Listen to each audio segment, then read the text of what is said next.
tulipiga kura kwa njia tofauti. Tukapiga kura ambayo iliondoa ukabila katika taifa letu la Kenya. Na kina mama ndio wako mstari wa mbele katika kumaliza ukabila katika taifa letu la Kenya.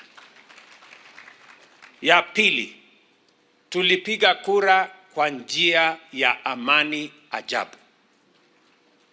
Mungu alitusaidia mara nyingi, na watu wengi walikuwa wanahofia kwamba pengine kukatokea maneno, lakini Mungu alitujalia, tukapiga kura, tukawa na amani na Mungu akatusaidia. Tunasema asante sana.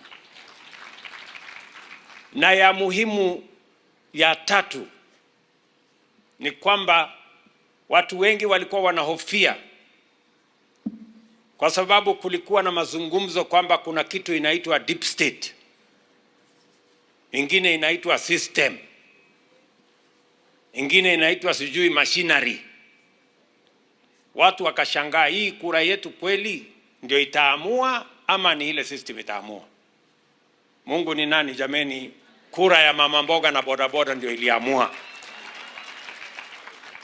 sio system na hiyo ingine. Kama rais, nitaunganisha hawa viongozi wote kutoka sehemu zote za Kenya, kutoka vyama vyote za Kenya, tuungane tuweze kutekeleza maendeleo katika taifa letu, tuweze kubadilisha Kenya na tupeleke taifa letu la Kenya mbele. The 14th anniversary of the Joyful Women Organization is a magnificent milestone on a remarkable journey of continuous achievement by Kenyan women of all walks of life, and especially the majority at the grassroots. I have been fortunate to have the honor to observe the growth of the Joyful Women Organization from very close quarters since its founding all those years ago. I have seen the struggles of its founder in the early days of hard work and very slow progress. Mama Rachel went many places in Kenya. She slept many nights away from us. But I see the fruit of that sacrifice in this great gathering. One does not need to be a radical feminist to recognize that wealth and poverty, as well as empowerment and vulnerability, have a fundamental gender dimension to them. Although women form half of the world's population, they earn less, they own less, they do more, and work longer than men, regardless of whether they are in the developed or less developed countries. However, there is no doubt that women in the powerful industrial economies have it much better than their counterparts in our developing economies. Even so, it is a fact beyond all controversy that wherever there is failure at the public or social level, women are bound to be the hardest hit. Thus, even in war or climate or environmental disaster, poverty, disease, inequality, and marginalization disproportionately affect women negatively. Women are the anchors of all households and the engines that keep our societies and economies running. It follows that any policy, program, or project that does not focus on the role of women or neglects to involve them denies itself the opportunity to succeed and can only reach half of its objective at best. On the other hand, fundamental transformation on a broad-based scale can be achieved by the mere inclusion and involvement of women as agents of positive change and beneficiaries of affirmative actions. This is the essence of social justice in action. One of the reasons that Kenya's democracy, governance, and society has grown more and more stable is that since the early decades of our independence, women's education and girl-child empowerment have been critical policy priorities. The Fourth World Conference on Women, famously known as the Beijing Conference, significantly enhanced the momentum of this movement, enabling more women to break through the glass ceiling into leadership positions across all sectors. Our Constitution now makes gender parity a fundamental constitutional principle, and the idea of a 50-50 representation is now an institutional imperative. It has been difficult, however, to actualize similar rates of inclusion in economic sectors. And as a result, women ownership of land or medium-sized and large enterprises is still minimal. Similarly, women's access to adequate financial resources or credit to enable them change this situation has for long remained discouragingly very low.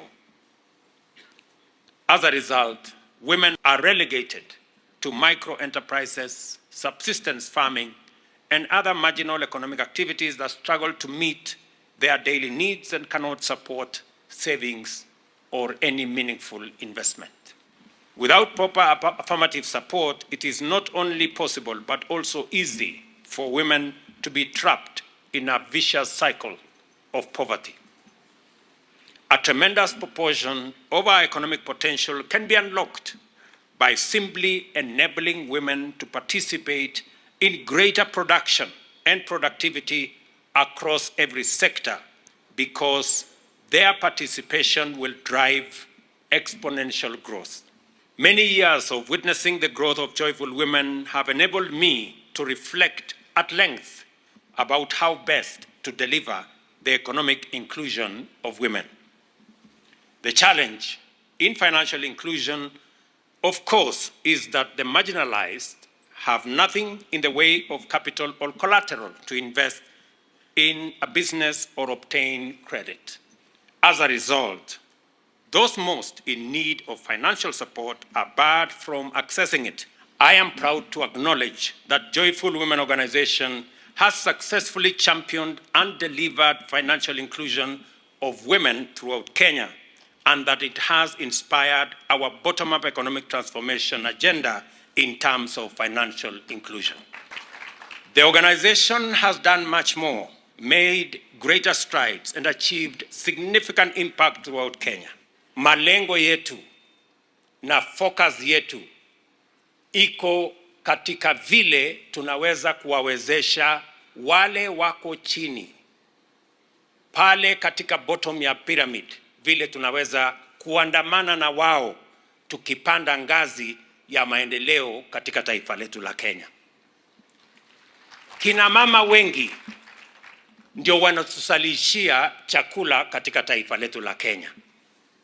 Mimi naelewa kabisa kwamba wamama wengi ndio wanachangia katika kuzalisha chakula, na ndio sababu kama serikali tumesema tupunguze gharama ya mbolea, ndio tuweze kuwasaidia wakulima wengi, kati yao kina mama wengi, waweze kutuzalishia chakula katika taifa letu la Kenya, tuondoe aibu ya njaa kwa Kenya. Mimi nataka niwahakikishie kina mama na wakulima wote wa Kenya ya kwamba vile tumefanya mwaka huu na hata mwaka ujao, hiyo mbolea tutapunguza ifike hiyo shilingi 2,500, na safari hii tutahakikisha imefika katika kila kijiji. Ndio wale wanatusaidia kuzalisha chakula waweze kufikia mbolea mahali karibu, ili kupunguza changamoto ya afya pale chini. Kila kijiji Kwa familia 100 tutakuwa na muuguzi mmoja anaitwa community health promoter. Huyo ambaye amekuwa community health volunteer, mwenye amekuwa akifanya kazi hiyo bila ya kulipwa, sasa tumebadilisha maneno ili kusaidia kila familia waweze kushughulika na mambo yao ya afya. Sasa serikali tukiungana na serikali zote za county, muliona tarehe 20 mwezi uliopita pale siku ya Mashujaa, tulianzisha rasmi community health promoters 1,100 katika taifa letu la Kenya, na tumewapatia vifaa hawa community health promoters, na watawashughulikia bila ya kuwalipisha. Kila community health promoter anahitajika aje nyumbani kwako akupime. Tumempatia vifaa ya kupima sukari, ya kupima mambo ya pressure, ya kujua ugonjwa uko nayo ni gani, ya kupima mtoto wako ajue kama ako na weight ya kutosha, na vile vile wawapatie mawaidha ya vile mtashughulika na mambo yenu ya afya. Na hawa ni watu ambao hamutalipa kazi yao. Serikali ya Kenya, ikiwa ni serikali ya kitaifa na serikali ya county, itashughulika na malipo yao, na tumewapatia vifaa ya kutosha kushughulika na mambo yenu ya afya katika jamii. Katika ile malipo ya NHIF tumekuwa na matatizo. Wale watu wa chini wanalipa 10%. Mimi na wadosi hapa juu tunalipa 0.02%. Hapo hakuna usawa. Ndio sasa tumesema kuanzia wiki ijayo tutakuwa na mjadala Kenya ya vile tutalipia gharama ya bima ya afya. Mapendekezo yetu ni kwamba tuweke usawa, kila mtu alipe 2.75%, lakini tuko tayari kusikiza maoni ya Wakenya. Tunataka Wakenya watuambie hapana, nani alipe kiasi gani, kwa sababu nia yetu vile niliwaeleza, wale wanalipa shilingi 500 saa hii kwa NHIF na mapato yao ni chini ya shilingi 10,000 kila mwezi. Tunataka tuwapunguzie kutoka 500 mpaka shilingi 300. Na mimi na hawa wadosi wengine ambaye mshahara yetu iko juu kidogo, si ndio?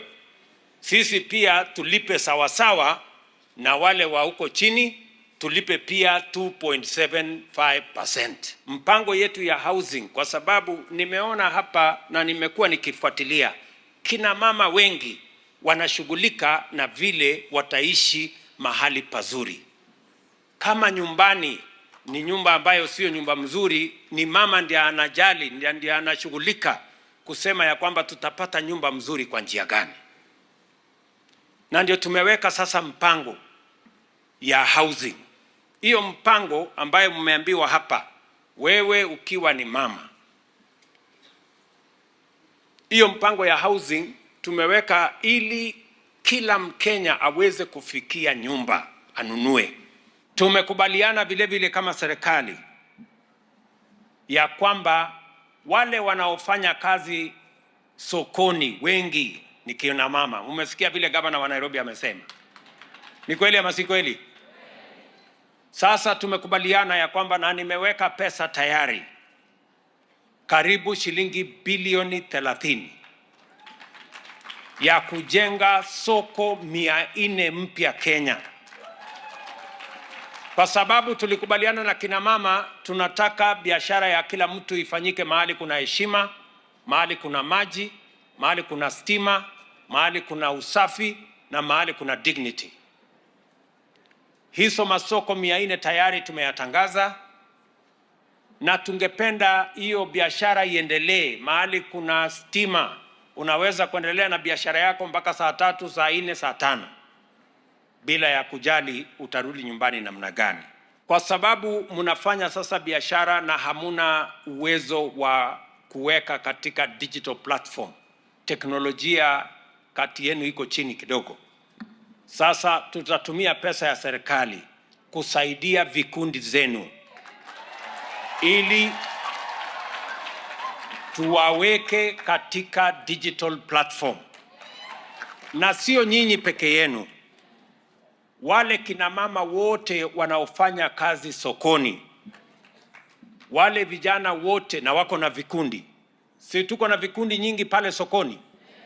Pia tuko na vikundi nyingi ya watu wa bodaboda, pamoja na vikundi sasa zenu ya Joiwa.